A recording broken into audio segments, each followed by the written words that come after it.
bakkee sirri nutti gargaaru bakkee ijoolleetiif dubartiiti. Gargaara galatuu keessa rabbi haasinii deebi mana dirasii halkanoo waamanne fiigaa nu dhufanii deettuu fiigaa dhufanii yaalanii haa dhufanii yaalan malee meeshaan qaban. Hawaasa ta'uuf yoo uummanni akka keessanii kun keessa asii baannee totola finnee beenna nama harkaan baannee biyya ofii biyya itti dhaladhe biyya itti guddadhe biyya zariin kiyya itti dhalate handhuurri kiyya asii bu'e. Ajiriin lafa badee hulluuqqoo kanatti bu'e bootaa kanatti.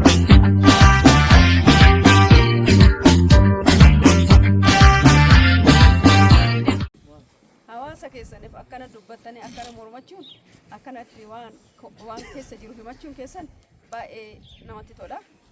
Hawaasa keessan akka jaalattamu isallee.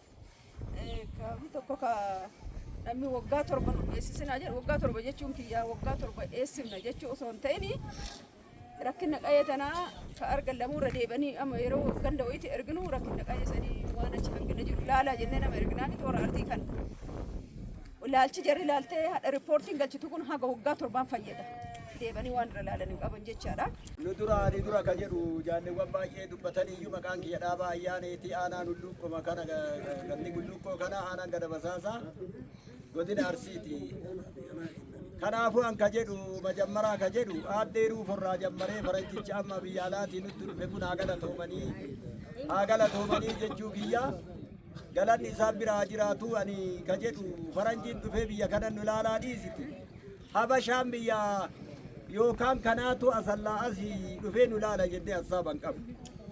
Akkuma duratti jaallee achiin jedhe rabbi waa buusuuf dura faranjiin hulluuqqoo kana makiinan dhufeetiin bootaa kana dhaabateera hajiriin dhufe. Gara meeshaa meedikaalaatiin abbaan haasofsiisisanii rabbi wajjin dhaabbata kennaa.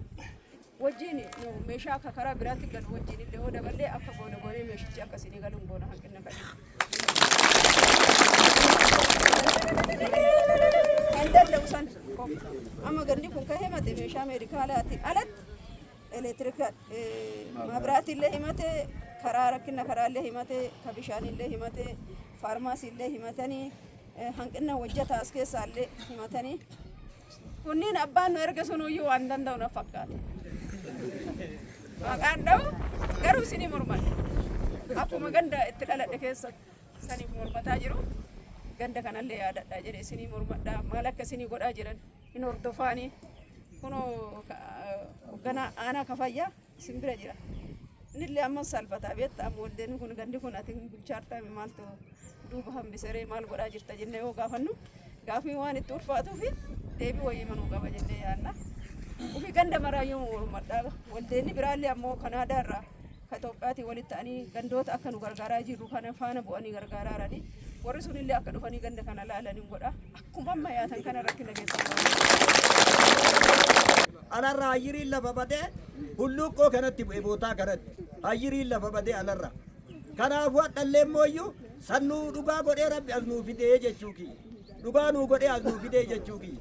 Kanaafuu ammallee aaddeeruuf waan nu haasofne kana muluu isaa itti nu himti faranjichatti illee kanuma himaarti.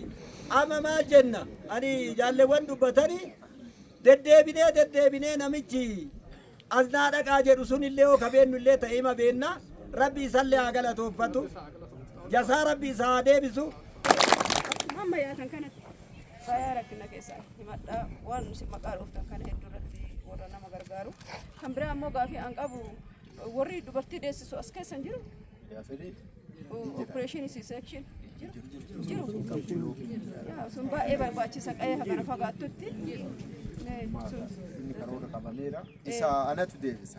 Baay'ee gaarii onnee. Waan isaan qabataniif waan nu deebifnutu jira. Gaafii nama baay'een kan nu deebifnu jira. Yeroo isaan waan kaasuu qabanii. Waan san kaaseef ka dubartii jedhisan bakkee sirri nutti gargaaru bakkee ijoolleetiif dubartiiti.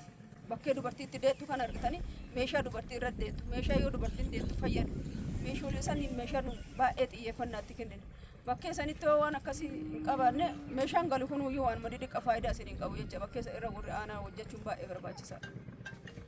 Sanitti malleessatti akka tajaajilli biraa dabalamaa jiru akka meeshaa sun isin galu.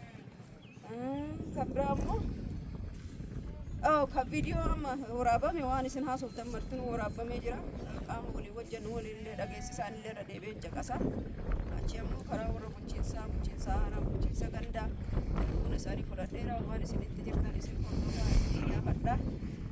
Onnee kiyya keessa seentanii jirtanii gandi martinuu wal fakkaataa gandiyaan itti dhaladhe kan akka keessanii kana rakkataadha.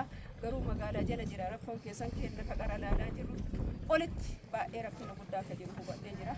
Rabbiin nu haa gargaaru gargaarsi yoo argame karaa ganda kanaa dhagaa nu ilaalaa jedhee isinii hima. Kana caalaa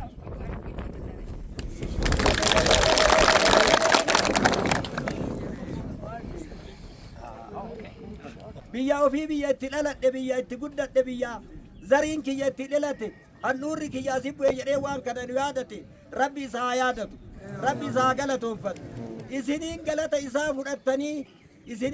isaa fudhattanii nu dhuftanillee galatooma wanni nu dhaamannu jaalleewwan dhaamatani biyya zabana dargii irraa alasillaasee irraa kaanee lafa jirra nu jaarsotiin rabbi kanaa galatoomee gizee ammaa kana nu tashaashaaleet makiinan biyya keenna dhufe dubartii odoo makiinaan argini dulloomtee duutee jira biyya keenna kanatti faranjii arguu dhiisitti makiinamaa odoon argin dulloomanii du'an makiinumaa odoon argin dulloomanii dhugan karaan hin jiru nama maal goona akkuma jedhan asii baannee dodola finnee beenna nama halkaan baannee dodola finnee beenna qoree finnee beenna kofalee finnee beenna asii baannee nama deettuu dhibamaa yoo du'e hoo makiinan as dhuufitu hin jiru asallaatti yoo du'e Addis Ababaatti yoo du'e bakateetti baanee biyya naggallee